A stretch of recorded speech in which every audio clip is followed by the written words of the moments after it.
మీరందరూ నాతో భాగస్వాములు కండి. పిఠాపురాన్ని దేశమే కాదు ప్రపంచ దేశాలన్నీ కూడా పిఠాపురం వైపు చూసే విధంగా చేస్తానంటూ జనసేన అధినేత మరియు డిప్యూటీ సీఎం పంచాయతీరాజ్కి సంబంధించిన శాఖ మంత్రి కొణిదెల పవన్ కళ్యాణ్ పేర్కొన్నారు. పిఠాపురం నియోజకవర్గ పర్యటనలో భాగంగా ఉదయం నుంచి కూడా జనసేన అధినేత పవన్ కళ్యాణ్ బిజీగా గడిపారు.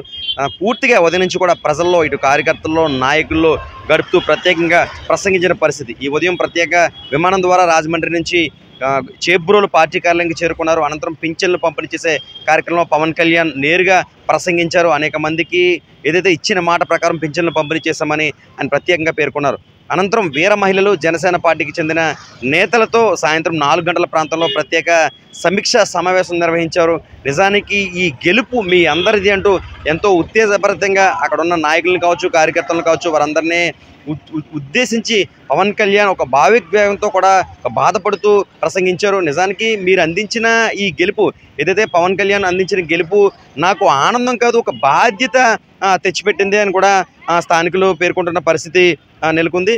ఈ నేపథ్యంలో అంటే ఉదయం నుంచి కూడా ఒక పవన్ కళ్యాణ్ ప్రధానంగా చూసుకుంటే పిఠాపురంలో సమస్యలపై పూర్తి స్థాయిలో దృష్టి పెట్టారు. పంచాయతీరాజ్ శాఖ మంత్రి అంటే ఏంటి, నిజానికి మనం ఏ స్థాయిలో ఇక్కడ పనిచేయాలి అన్నది పూర్తి స్థాయిలో ప్రతి ఒక్కరి నుంచి కూడా తెలుసుకునే ప్రయత్నం చేస్తూ ఉన్నారు. మరి పవన్ కళ్యాణ్ ఈరోజు పిఠాపురం వచ్చారు, ప్రత్యేక సమీక్ష నిర్వహించారు. ఏమనిపిస్తుంది ఉదయం నుంచి చూస్తుంటే? మాకు ఉదయం నుంచి కూడా మెగా అభిమానులకు కానీ, పవన్ కళ్యాణ్ గారి అభిమానులకు కానీ, కార్యకర్తలు కానీ, వీర మహిళలు కానీ చాలా ఆనందంగా ఉందండి. ఆయన రావడం కూడా మాకు చాలా సంతోషంగా ఉంది. ఒక హోదాలో వచ్చారు ఫస్ట్ టైం పిఠాపురం రావడం. ఆయన పంచాయతీరాజ్ శాఖ గురించి, ప్లస్ నీటిపారుదల శాఖ గురించి వీటి మీద ప్రత్యేకించి దృష్టి పెట్టారు.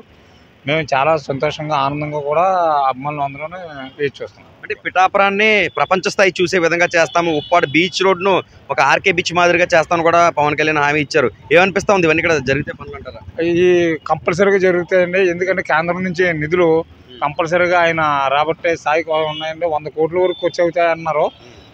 ఒక 70% కేంద్ర ప్రభుత్వం ఇస్తుంది. ఉన్న 30% కూడా ఈయన సొంత ఖర్చులు, ఈయన సినిమాల్లో యాక్ట్ చేసినవి కూడా ఈయన పెట్టి వ్యవహారం చేసే స్థాయికి తీసుకుని వెళ్తారని మేము చాలా ఆనందంగా, సంతోషంగా వ్యక్తం చేస్తున్నాం. మొత్తానికి జన సైనికులు ఈ విధంగా చెబుతున్నారు. మొత్తంగా ఒకసారి రివ్యూ చూసుకున్నట్లయితే పవన్ కళ్యాణ్ ఉదయం నుంచి కూడా ప్రధానంగా చేసేదంటే, నా దృష్టిని నేను ఎక్కడున్నా నేను ఇంత పెద్ద మొత్తంలో గెలుపొందు రాష్ట్రాన్ని ఏదైతే ఒక విధ్వంసకాండ మాదిరిగా వైసీపీ ప్రభుత్వం పరిపాలించింది, మీ అందరూ ఒక్క పిఠాపురం ఎఫెక్ట్ రాష్ట్రానికే కాదు దేశానికి వినిపించే విధంగా మీరు గెలిపించారు. ఒక పిఠాపురం కాదు, రాష్ట్ర వ్యాప్తంగా ముఖ్యంగా జనసేనకు సంబంధించి 21 సీట్లు పోటీ చేస్తే 21 సీట్లలో కూడా ఒక గెలుపు ఏ విధంగా మీరు అందించారో నేను మర్చిపోలేకపోతున్నాను.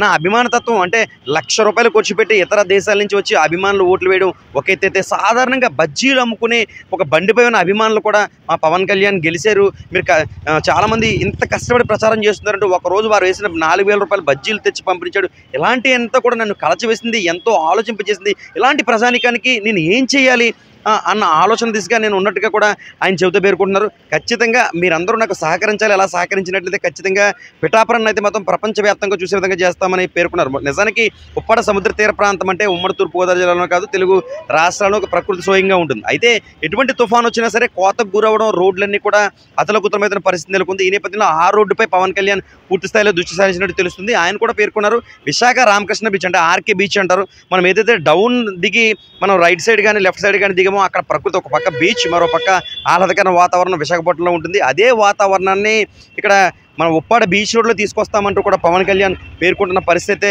నెలకొంది. వీర మహిళలు వారికి ఎన్ని పనులు బట్టికి ఎండ కొండ మాని ప్రచారం నిర్వహించి పిఠాపురానికి సంబంధించి పిఠాపురం యొక్క పంచ్ రాష్ట్రానికి కాదు దేశానికి కూడా ఉండే విధంగా చేయడం ఎంతో ఆనందంగా ఉందన్నారు. ఈరోజు ఎన్డీఏ కూటమిలో ఒక కీ రోల్గా ఆంధ్రప్రదేశ్ ఉండడానికి కారణం కూడా మీరు చూపించిన ప్రేమని రాగాలే అని చెప్పేసి ప్రత్యేకంగా పవన్ కళ్యాణ్ పేర్కొన్నారు. అక్కడ ఉన్న వారందరితో కూడా ప్రత్యేకంగా మాట్లాడిన పరిస్థితుంది. ఈరోజు ఉదయం నుంచి అయితే మాత్రం పవన్ కళ్యాణ్ బిజీగా గడిపిన పరిస్థితి నెలకొంది. మరోపక్క వాలంటీర్లకు సంబంధించి కూడా ఆయన మాట్లాడారు. వాలంటీర్లు లేకపోయినా ఉద్యోగులతో ఏ విధంగా పంపిణీ చేస్తాం, ఏదైనా ఆగిపోయిందా, ఖచ్చితంగా పింఛన్ ఏమైతే మాట ఇచ్చామో అన్నీ కూడా చేస్తామని పేర్కొన్నారు. పూర్తి స్థాయిలో పంచాయతీరాజ్ శాఖ మంత్రిగా పూర్తి స్థాయిలో మీ అందరి సహాయ సహకారాలతో న్యాయం ఖచ్చితంగా జరుగుతుందంటూ ఆయన పేర్కొన్నారు. దీన్ని బట్టి చూస్తుంటే పిఠాపురం పైన పవన్ కళ్యాణ్ పూర్తి స్థాయిలో దృష్టి పెట్టినట్టు తెలుస్తుంది. ఖచ్చితంగా అమ్మవారి సాక్షిగా, శ్రీపాద వల్లభుడు సాక్షిగా పిఠాపురాన్ని పెద్ద స్థాయిలోకి తీసుకెళ్తానంటూ కూడా ఆయన హామీ ఇచ్చారు. ఇప్పటికే పిఠాపురం నియోజకవర్గంలో సమస్యలు కూడా ఆయన దృష్టిలో ఉన్నట్టుగా తెలుస్తుంది. ఏదేమైనా 3 రోజుల పర్యటనకు సంబంధించి తొలి రోజు పవన్ కళ్యాణ్ బిజీగా గడిపారు. నాయకులతో కావచ్చు, కార్యకర్తలతో కావచ్చు, అధికారులతో కావచ్చు, ఏ క్షణం కూడా వృధా చేయకుండా పూర్తి సమస్యలపైనే ఆయన దృష్టి పెట్టిన పరిస్థితి మాత్రం ప్రస్తుతం పిఠాపురం నియోజకవర్గంలో ఉంది. ఇంకా రేపు ఎల్లుండో కూడా పిఠాపురంలో బహిరంగ సభలు కావచ్చు, అధికారులతో రివ్యూలు కావచ్చు, ఇక్కడ ఉన్న సమస్యలపై పవన్ కళ్యాణ్ పూర్తి స్థాయిలో దృష్టి పెట్టినట్టుగా కూడా మనకు అర్థమవుతుంది. రేపు ఎల్లుండి కూడా పవన్ కళ్యాణ్ పిఠాపురం ఉండే అనంతరం ఎల్లుండి సాయంత్రం వారాహి సభ అనంతరం ప్రత్యేకంగా ఇక్కడి నుంచి మళ్ళీ ఏదైతే విజయవాడ, అమరావతికి వెళ్ళనున్నారో ప్రస్తుతం అయితే మాత్రం పరిస్థితి ఈ విధంగా ఉంది. న్యూస్ 18 సూర్యప్రకాష్, ఉమ్మడి తూర్పుగోదావరి జిల్లా ప్రతినిధి.